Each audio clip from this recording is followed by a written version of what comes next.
नमस्कार, मैं हूं नंदिता कुडेशिया और आप देख रहे हैं डीएनपी इंडिया। मंथन में आज हम बात करेंगे ग्लोबल इन्फ्लेशन की।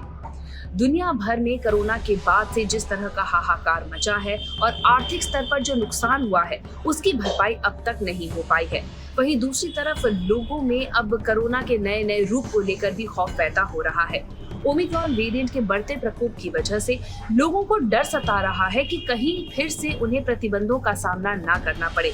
हालत अब ये हो गई है कि 50 साल बाद एक बार फिर विशेषज्ञ और अर्थशास्त्रियों के माथे पर परेशानी की लकीरें बढ़ने लगी हैं।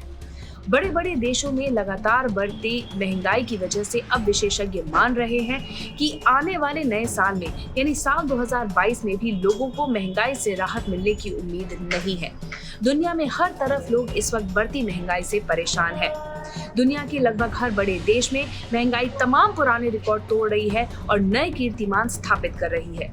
यही वजह है कि अमेरिका, चीन, जापान और भारत जैसे देशों में लोग अब नए साल में महंगाई के और बढ़ने की वजह से परेशान हैं। Centre for economics and business research के डिप्टी चेयरमैन डगलस मैकविलियम्स ने कहा है, इस दशक में वर्ल्ड इकोनॉमी के लिए मुख्य मुद्दा महंगाई है। ये देखना होगा कि दुनिया महंगाई से कैसे निपटती है। अगर चीजें कंट्रोल में नहीं रहती हैं, तो दुनिया को 2023 या 2024 में मंदी के लिए तैयार रहना होगा। अमेरिका में महंगाई दर 6.8% हो गई है, जो कि चिंता की बात है। अगर जल्द ही पॉलिसी मेकर्स महंगाई से निपट नहीं पाए, तो कोविड-19 के बाद की जो रिकवरी है वो प्रभावित होगी और इकोनॉमी को मंदी से बचा पाना बहुत मुश्किल होगा। हाल ही में अमेरिका और दूसरे यूरोपीय देशों के इन्फ्लेशन की दर के आंकड़े पेश किए गए हैं।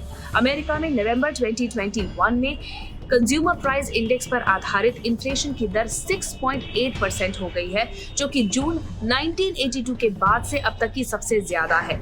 अमेरिका में लगातार पिछले 9 महीने से जो इन्फ्लेशन की दर है वो टॉलरेंस लेवल यानी 2% से ज्यादा ही बनी हुई है और ज्यादातर यूरोपीय देशों का यही हाल है। अमेरिका में PEW नाम के रिसर्च सेंटर ने दुनिया भर के 46 देशों के इन्फ्लेशन दर पर एक सर्वेक्षण किया है।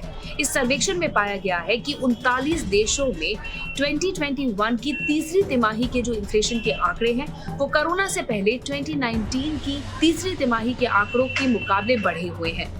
जापान की बात करें तो वहां प्रोडक्शन प्राइस इंडेक्स पिछले 40 साल के उच्चतम स्तर पर है।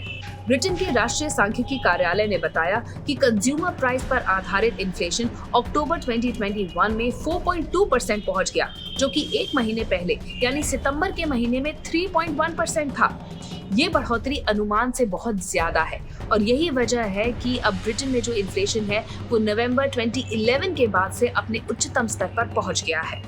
भारत में महंगाई की बात करें तो यहाँ खुदरा और थोक दोनों ही महंगाई महीने दर महीने बढ़ती जा रही है। भारत में अगर कंज्यूमर प्राइस इंडेक्स पर आधारित खुदरा महंगाई दर देखें तो वो नवंबर में 4.9% पहुंच गई थी। वहीं होलसेल प्राइस इंडेक्स पर आधारित थोक महंगाई भारत में पिछले 12 साल के उच्चतम स्तर पर पहुंच चुकी है। इसका स्तर डराने वाला है। जी हाँ, भारत में थोक महंगाई दर 14.23% पर पहुंच गई है। इससे पहले साल 1992 में थोक महंगाई दर 13.8% पर पहुंची थी। इन्फ्लेशन का तेजी से बढ़ना समाज के हर तबके को, खासकर निचले या फिर मध्य वर्ग को आर्थिक दृष्टि से सबसे ज्यादा प्रभावित करता है, क्योंकि इस तबके की जो आय है जो आमतौर पर सीमित होती है, उसका बड़ा हिस्सा खाने पीने पर ही खर्च होता है और अगर इन्फ्लेशन की दर लगातार बढ़ती रहती है तो सीधे तौर पे इनके खाने पीने पर प्रभाव पड़ता है। इसीलिए इन्फ्लेशन की दर को काबू में रखना हर सरकार का प्रमुख कर्तव्य होता है। इन्फ्लेशन की बढ़ती दर आने वाले वक्त में देश की आर्थिक विकास दर को धीमा कर देते हैं। कोरोना और बढ़ती महंगाई की दोहरी मार से निकलने का रास्ता लोगों को मिल नहीं पा रहा है। इससे आम उपभोक्ता, उद्योगपति, बैंकर्स और राजनेता सभी परेशान हैं। भारत में खाने पीने की चीजों से लेकर इलेक्ट्रॉनिक उपकरण और कपड़ों तक पर महंगाई की मार पड़ी है और आने वाले वक्त में लोगों को इस महंगाई से राहत मिलती दिखाई नहीं दे रही है। रिजर्व बैंक ऑफ इंडिया ने अपने सर्वे में ये पाया था कि लोगों को आने वाले वक्त में महंगाई के और बढ़ने का डर भी सता रहा है।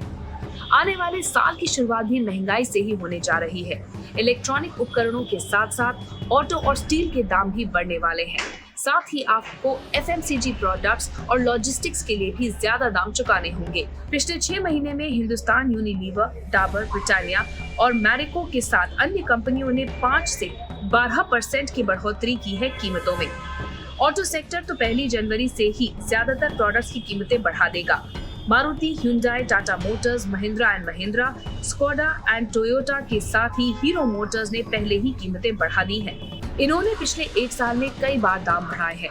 हर सेक्टर्स में दाम बढ़ने की मुख्य वजह है इनपुट की लागत, किराया और अन्य कॉस्ट जो की लगातार बढ़ती जा रही है। इसमें कच्चा तेल, पाम ऑयल और पैकेजिंग कॉस्ट भी शामिल है। पिछले 1 साल में इनके दामों में दोगुने तक की बढ़त हुई है। तो पिछले 1 साल में और खासकर कोरोना के बाद से देश ही नहीं दुनिया भर में महंगाई बढ़ रही है और लगातार सरकारें यही कह रही हैं कि आने वाले वक्त में भी आम लोगों को इससे राहत मिलती दिखाई नहीं दे रही है। हमारी इस रिपोर्ट के बारे में आपकी क्या राय है, कमेंट सेक्शन में जरूर लिखिएगा। साथ ही अब तक अगर आपने हमारा चैनल सब्सक्राइब नहीं किया तो जल्द ही इसे सब्सक्राइब, लाइक और शेयर कीजिए। नमस्कार।